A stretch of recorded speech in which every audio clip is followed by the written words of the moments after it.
लफ्ज़ खामोश है पर आंखें कह रही है, कुछ तो तकलीफ़ है जो वो अकेले सह रही है। बड़ी गुम सी रहती है, कहीं आती जाती नहीं, आजकल क्या चल रहा है किसी से बताती नहीं। माथे की शिकन बता रही है कि थोड़ी परेशान है, पर खामोश है क्योंकि गोद में नन्ही सी जान है।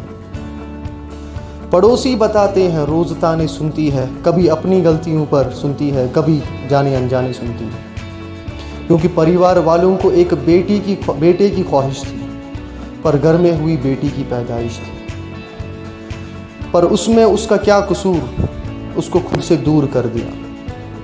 जो उम्मीद वो मायके से लेकर आई थी, उन्हें चकनाचूर कर दिया।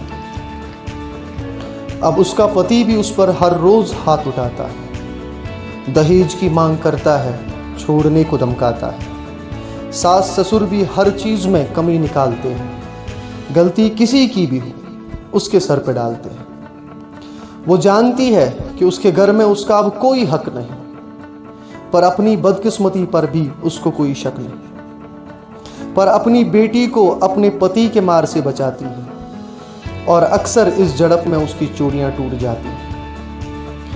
इन मार और तानों से एक दिन वो मर जाएगी, इन मार और तानों से वो एक दिन मर जाएगी, लेकिन ये चार दीवारों के अंदर की बात है, बाहर नहीं जाएगी। Assalamu alaikum everyone. I hope all of you people are doing good. I welcome you all again to the YouTube channel of KS Wala. And as you know that we have started the lecture series of government schemes over the channel. आज भी हम एक government scheme के बारे में पढ़ने वाले हैं, जो गवर्नमेंट स्कीम बहुत इंपॉर्टेंट होने वाली है आपके एग्जाम्स के कंसर्न के हिसाब से। अब क्यों इंपॉर्टेंट है? Because everyday in the newspapers you see कि लिखा होता है वुमेन एम्पावरमेंट के बारे में। So this scheme is actually for the empowerment of the womens. ठीक है, अब इस स्कीम क्या थी, जिसे हम कहते हैं वन स्टॉप सेंटर स्कीम। ये वन स्टॉप सेंटर स्कीम थी क्या? सबसे पहली चीज आपको याद रखना है बेटा, it is centrally sponsored scheme. अब इस स्कीम में क्या कहा गया? इस स्कीम में कहा गया कि जो वुमेन्स फेस करती है वायलेंस इधर डोमेस्टिकली और एट पब्लिक प्लेसेस, उनके लिए हम एक स्टॉप बनाएंगे, एक जगह ऐसी बनाई जाएगी जहां पे उनको A to Z फैसिलिटीज मिलेंगी। What is A to Z facilities? कि अगर इससे पहले कभी भी वायलेंस होती थी किसी वुमेन के साथ, तो पहले उसे कहां जाना पड़ता था? पुलिस स्टेशन जाना पड़ता था, वहां से उसको हॉस्पिटल भेजा जाता था, वहां पे कोई भी उसका जो है काउंसलिंग नहीं होती थी, प्रॉपर काउंसलिंग का कोई वहां पे जो है प्रोस्पेक्टिव नहीं था। तो अब जो है गवर्नमेंट ने जो इस स्कीम को लॉन्च करा, तो इसमें ये सारी चीजें एडजस्ट कराई गई कि एक ही जगह पे जो भी वुमेन फेस कर रही है वायलेंस, वो एक ही जगह पे उनको हर एक सोल्यूशन मिले at one stop. That's why it's called as one stop center scheme. So one stop center scheme is centrally sponsored scheme of Ministry of Women and Child Development for addressing the problem of violence against women. तो अगर कोई भी problem हो रही है women's के related, या women's को अगर कोई भी प्रॉब्लम फेस करनी पड़ रही है, it may be domestic problem और एट पब्लिक प्लेसेस और एट एनी अदर प्लेस, तो वो इस स्कीम के को क्या कर सकती है? यूज कर सकती है। So it's a sub scheme of umbrella scheme. ये हमें अलग से भी पढ़नी है, अम्ब्रेला स्कीम है क्या, बट ये आपको याद होना चाहिए that it is a sub scheme of umbrella scheme which was for national mission for empowerment of women including Indira Gandhi Matritva Sahyog Yojana. तो इसके लिए बनाई गई थी। So this scheme is actually the sub scheme of umbrella scheme, यह आपको याद रखना है। Now what will the one stop centre scheme provide to the women who are facing the violence? One stop centre will be established across the country to provide integrated support and assistance under one roof to women attacked by violence both in public and private spaces. So एक roof बनाया जाएगा जहां पे हर एक problem को solve किया जाएगा। इधर इट मे बी FIR को लॉन्च करना, it may be the medical assistance, it may be the consultation of the doctors, it may be the counselling, it may be the legal aid. ठीक है, हर कोई चीज उसे सिखाई जाएगी, उसे बताया जाएगा कि कौन कौन से स्टेप आपको करने हैं। So it is just going to be the best scheme for the women who are actually facing violence in domestic we can say in homes or at public spaces. Now Secondly, come to the funding, that who is going to fund this scheme. Actually this scheme is funded through Nirbhaya fund. अगर आपको याद हो Nirbhaya case जब हुआ था उसके बाद जो है निर्भया फंड को क्या किया गया था, बनाया गया था. सो this scheme is funded through that Nirbhaya fund. ये हम लास्ट में पढ़ेंगे भी,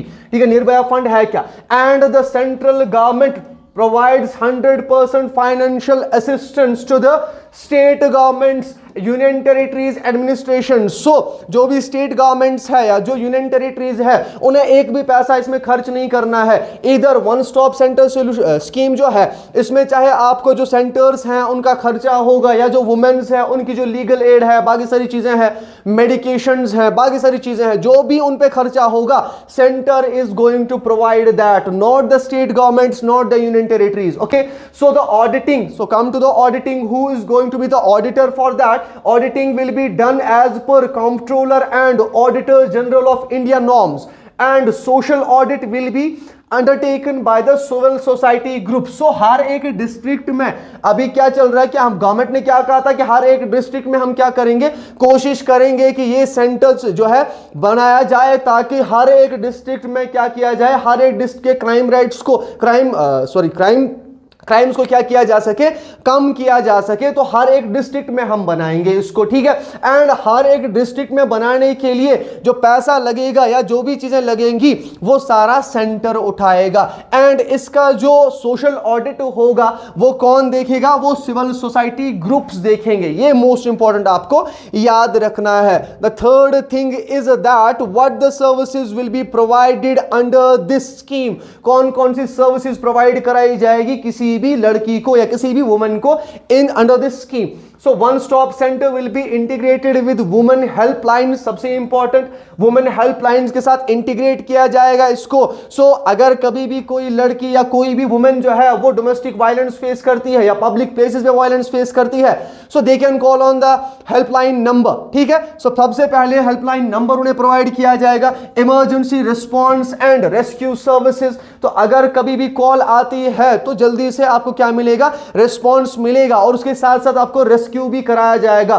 for example if you are facing the human trafficking, ठीक है, अगर आप फॉर एग्जाम्पल कभी फंसे इस चीज में तो वहां पे रेस्क्यू करने का काम जो होगा या जो भी इमरजेंसी वहां पे होगी उसको क्या किया जाएगा, इमरजेंसी रिस्पॉन्सेज होंगे वो आपको दिए जाएंगे. मेडिकल असिस्टेंस, तो इन केस के अगर आप बीमार हो या इन केस अगर आप हर्ट हो या इन केस अगर आपको किसी भी दवा मेडिकेशंस की जरूरत होती है तो मेडिकेशंस भी आपको प्रॉपर प्रोवाइड कराई जाएगी. Assistance to women in lodging the FIR, तो आपके साथ आपकी हेल्प की जाएगी एफआईआर को लॉज करने में, ठीक है. इधर क्योंकि उस टाइम पे हो सकता है कि आप उस माइंडसेट में ना हो या आप जो है प्रॉब्लम्स फेस कर रहे हो, सोशल प्रॉब्लम्स और अदर प्रॉब्लम्स, तो आपको पूरा क्या है सहयोग मिलेगा, आपको जो है प्रॉपर एक हेल्प मिलेगी उसके उस एंड से. Psycho social and counselling, social support and counselling वो आपको मिलेगी जो भी काउंसलिंग होगी. क्योंकि एक इंसिडेंट के बाद फॉर एग्जांपल अगर आप ह्यूमन ट्रैफिकिंग की बात करोगे तो definitely that is going to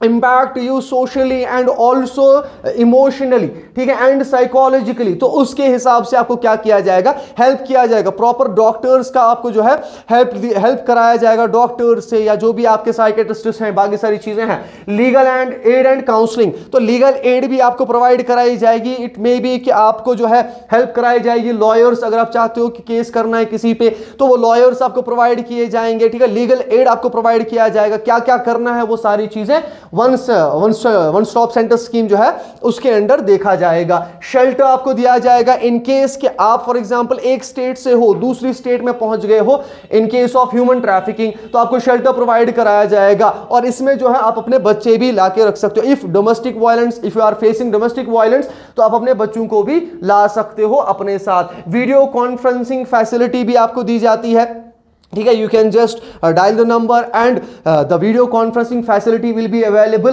कि आप कहीं से भी कभी भी बात कर सको. और अगर आप देखना चाहो कि मैं किससे बात कर रही हूं, so for the transparency we can see, for the transparency video conferencing facility will be provided to you. So these are the services that will be provided under this scheme, ठीक है. उसके साथ साथ fourth what is the background actually, मैंने आपको बोला था कि बैकग्राउंड था क्या, ठीक है। मैंने आपको अभी बोला था कि हम निर्भया स्कीम की बात करेंगे या निर्भया की जो है निर्भया फंड की बात करेंगे। सो बैकग्राउंड में बात करें तो Nirbhaya fund was established for women safety pertaining to the strategic areas of prevention, protection and rehabilitation. So Nirbhaya fund जो है ये किस लिए एस्टैब्लिश किया गया था, 3 चीजों के लिए, कि एरियाज ऑफ प्रिवेंशन, ठीक है, और एरियाज ऑफ प्रोटेक्शन और रिहेबिलिटेशन के लिए। तो फंड इन सब चीजों के लिए यूज किया जाता है। The 12th plan working group on women's agency and empowerment had recommended setting up one stop crisis centre. So this working group on women's agency and empowerment ने रिकमेंड करा था कि आपको क्या चाहिए, गवर्नमेंट को रिकमेंड करा था कि हमें एक वन स्टॉप सेंटर चाहिए, one stop centre crisis stop चाहिए जो इन क्राइसिस को क्या कर सके, कम कर सके। So at last Usha Mehta commission, ये मोस्ट इंपॉर्टेंटली आपको याद रखना है, Usha Mehta commission had recommended for the establishment of one stop centre. So Usha Mehta commission आपको याद रखना है, उषा मेहता कमीशन जो है उन्होंने लास्ट में रिकमेंड करा था कि हमें वन स्टॉप सेंटर चाहिए टू हेल्प विक्टिम्स ऑफ किस किस का, सेक्सुअल असॉल्ट, ठीक है, जो भी सेक्सुअल असॉल्ट हो रहे हैं या जो भी डोमेस्टिक वायलेंस हो रही है उसके अगेंस्ट या कोई भी और प्रॉब्लम हो रही है, ठीक है, and speedy punishment to the culprits. ठीक है, ये वन स्टॉप सेंटर हमें किस लिए चाहिए कि जो भी सेक्सुअल हरासमेंट्स हो रहे हैं, सेक्सुअल असॉल्ट्स हो रहे हैं, उनको रोकने के लिए, और जो भी उसमें क्या पाया जाएगा, जो भी उसमें क्रिमिनल होगा या जो भी उसमें जो है जो उस काम को अंजाम दे रहा होगा, ठीक है, who will be the culprit actually, उनको स्पीडी क्या करना है, स्पीडी उनको पनिशमेंट दिलानी है आपको। So Usha Mehta commission recommended this thing. And lastly जो आपका है, जो मैंने आपको अभी बोला कि हम निर्भया फंड के बारे में बात करेंगे। So the Nirbhaya fund framework provides a non lapsable, ये आपको याद रखना है कि नॉन लैप्सेबल क्या है, corpus fund for safety and security of women. ठीक है, तो निर्भया फंड एक ऐसा फ्रेमवर्क प्रोवाइड करता है आपको जिसमें नॉन लैप्सेबल फंड होता है, ये कभी भी लैप्स नहीं होता, जितना भी इसमें डाला गया हो। ये ऐसा नहीं है कि गवर्नमेंट की तरह जो है 5 साल के बाद लैप्स होगा, 4 साल के बाद लैप्स होगा, 3 साल के बाद लैप्स होगा, 1 साल के बाद लैप्स होगा। No, it's not going to be lapsable. So the full fund will be used for the security and safety of the woman. It is administered by the Department of Economic Affairs. तो administer कौन करता है इसको, DEA करता है, that is Department of Economic Affairs, ठीक है, of the Ministry of Finance, which comes under the MOF, that is Ministry of Finance and the Government of India. ठीक है, It can be utilized for projects and initiatives related to women safety. ये भी आपको याद रखना है कि Nirbhaya fund जो है ये उन सारे कामों में यूज किया जा सकता है जो काम सिर्फ वुमेन की सेफ्टी के लिए हो। So this is all about one stop centre scheme, कि क्या क्या वन स्टॉप सेंटर स्कीम में आता है, कौन कौन सी सर्विसेज इसमें प्रोवाइड कराई जाती है, and what are the things that, या हम कह सकते हैं कि कौन कौन सी चीजों के लिए हम इसे क्या यूज कर सकते हैं। So if anybody is facing, ठीक है, द डोमेस्टिक वायलेंस और any other violence at public places or sexual assaults or harassments in the office works, they can use this scheme actually. ठीक है, तो आप इसे स्कीम को यूज कर सकते हो। And also do share this video to the other one so that they can be actually informed regarding this scheme also, because बहुत सारी चीजें ऐसी हो रही हैं। सो लास्ट में मैं एक ही बात बोलूंगा कि क्या आपको लगता है, एक क्वेश्चन है आप लोगों के लिए, कि क्या आपको लगता है कि हाँ, कश्मीर के हर एक डिस्ट्रिक्ट में भी हमें एक ऐसी स्कीम चाहिए? So if yes, kindly tell in the comments. Till then मिलते हैं नेक्स्ट टॉपिक के साथ, तब तक के लिए अपना ख्याल रखिएगा, अपने घर वालों का ख्याल रखिएगा। अल्लाह हाफिज।